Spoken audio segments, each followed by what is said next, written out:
Hello, dear students. Welcome to What, Why, How, a daily initiative by IAS Baba, where we take up a current affair or an editorial and we try to declutter it in less than 10 minutes.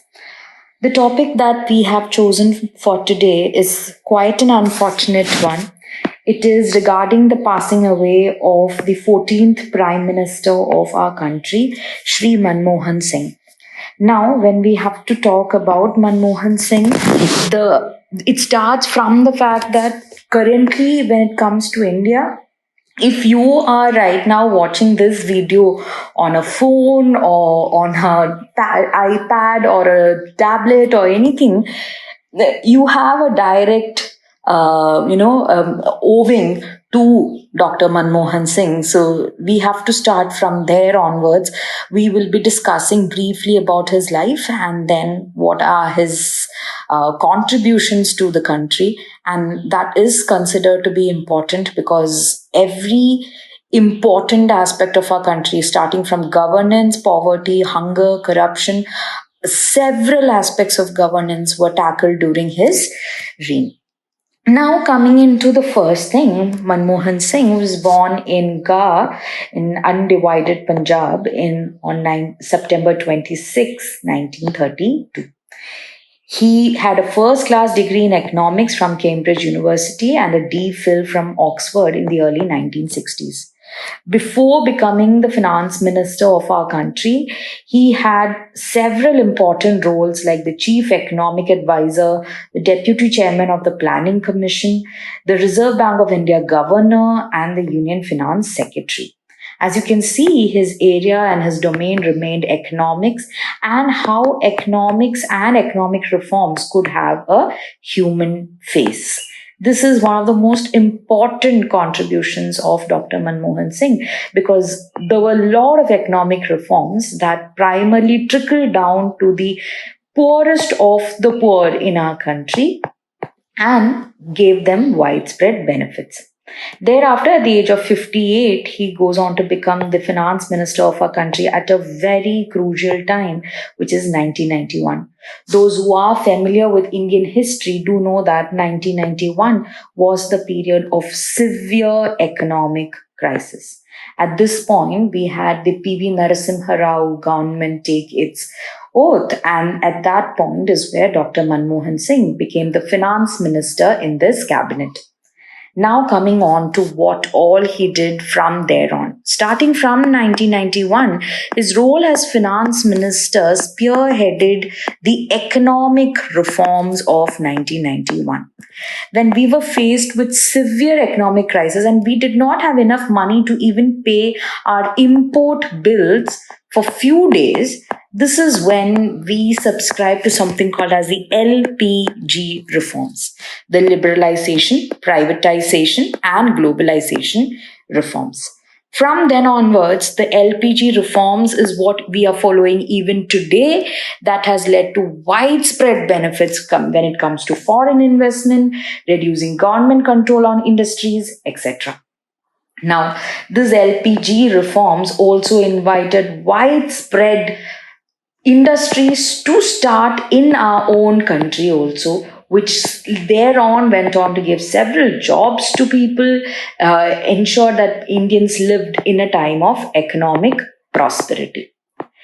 Thereafter, after his rule of being the finance minister, who he moves on to become the prime minister later on, and it's at that point the several other achievements of him come into place. During his time as the Indian Prime Minister, India became one of the fastest growing economies of the world. We had even recorded a GDP growth rate of 10.03% in 2010-2011. This is actually one of the highest GDP growth rates that we had recorded post independence.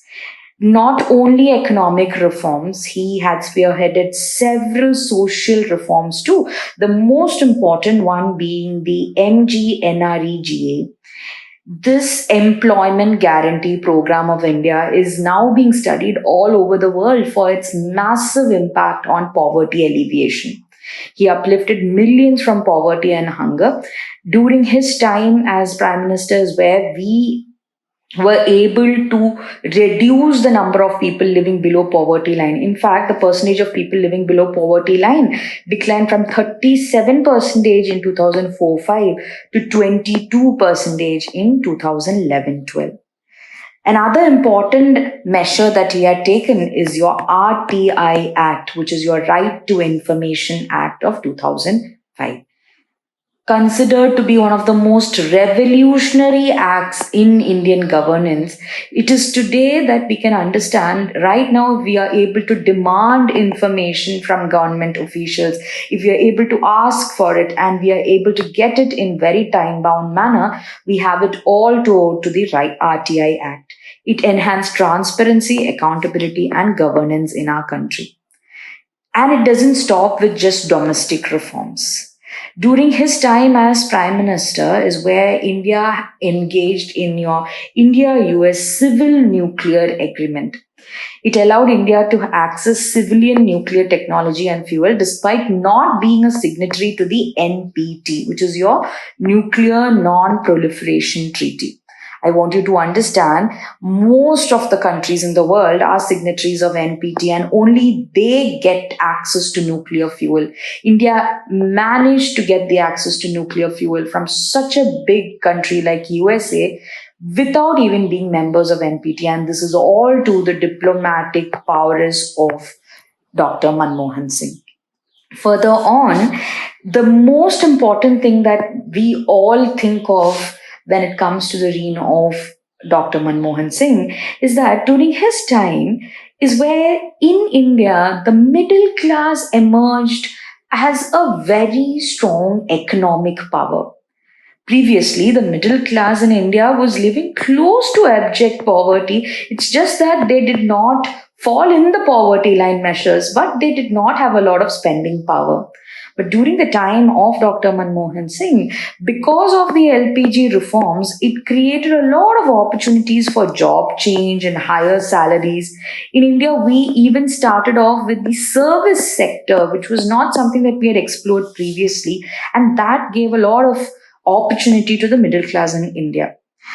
It also gave them tangible economic benefits in the form of tax breaks. It also raised the personal income tax ceiling. All of this led to the middle class in our country having much more spending power. The generation after that particular generation of Dr. Manmohan Singh's rule started going into higher education, very reputed higher education institutions, etc.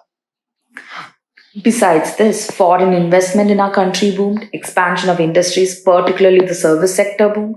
There was a new generation of industrialists and entrepreneurs that today we see when we join something called as Make in India, which was not a measure by Dr. Manmohan Singh, but the very act of Make in India is successful in our country because of the foundation that was created by Dr. Manmohan Singh through his LPG reforms. Finally, during his time also, because of the reforms and because of the credibility that he had in the international community, even global agencies like World Bank, IMF, etc., started seeing India in a much more generous light.